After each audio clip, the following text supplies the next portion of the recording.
રાજકોટમાં મહાનગરપાલિકાના અધિકારી પર જો હુકમીનો આરોપ લાગ્યો છે। સ્ટર્લિંગ હોસ્પિટલ નજીક નોનવેજ અને ઈંડાની લારીઓનો જમાવડો હોવા છતાં કાર્યવાહી નહીં, જ્યારે પાઉંભાજીની લારીઓ અને ખુરશી ટેબલ જપ્ત કરવામાં આવ્યા હોવાનો પરિવારનો આરોપ છે। પરિવારનો ગંભીર આક્ષેપ છે કે આરએમસીના અધિકારી બારૈયાએ હિન્દુ ધંધાર્થીઓને ધમકી આપી હતી। એટલું જ નહીં, જગ્યા રોકાણ શાખાના અધિકારીઓ નોનવેજની લારીઓ પાસેથી હપ્તા ઉઘરાવતા હોવાનો પણ આક્ષેપ કરવામાં આવ્યો। રઘુવંશી પરિવાર પાસેથી 5,000 રૂપિયાનો 2 વખત દંડ વસૂલવામાં આવ્યો હોવાનો આક્ષેપ છે। મેયર, ડેપ્યુટી મેયર અને સ્થાનિક કોર્પોરેટરો સહિતના પદાધિકારીઓને વારંવાર રજૂઆતો કરવામાં આવી છતાં સમસ્યાનું નિરાકરણ નહીં આવતા પરિવારમાં આક્રોશ છે।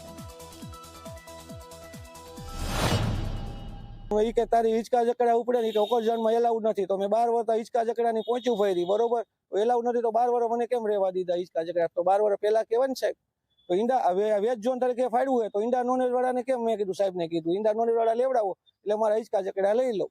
તો બારી સાહેબ કે ઈંડા નોનવેજ વાળાને કોઈનું કઈ લેવાનું નથી, ધંધો કરવા નથી દેતા। ઓચિંતાની મારી રેકડી ભરી ગયા, મારે શું કરવું? મ્યુનિસિપાલિટી અમે ગયા તો અહીંયા મ્યુનિસિપાલિટી ગયા તો અહીંયા જવાબ નથી દેતા। અમે કે પેલા કે સોમવારે છોડશું, પછી કે તમે દંડ ભરો તો ક્યારે છોડશું? દંડ ભરી દીધો તો હવે કે તમારે 2 મહિને છૂટશે। તો અમે અત્યારે રેકડી લેવા બીજે ક્યાંય જાય તો રેકડી નથી મળતી, અમે શું કરવું?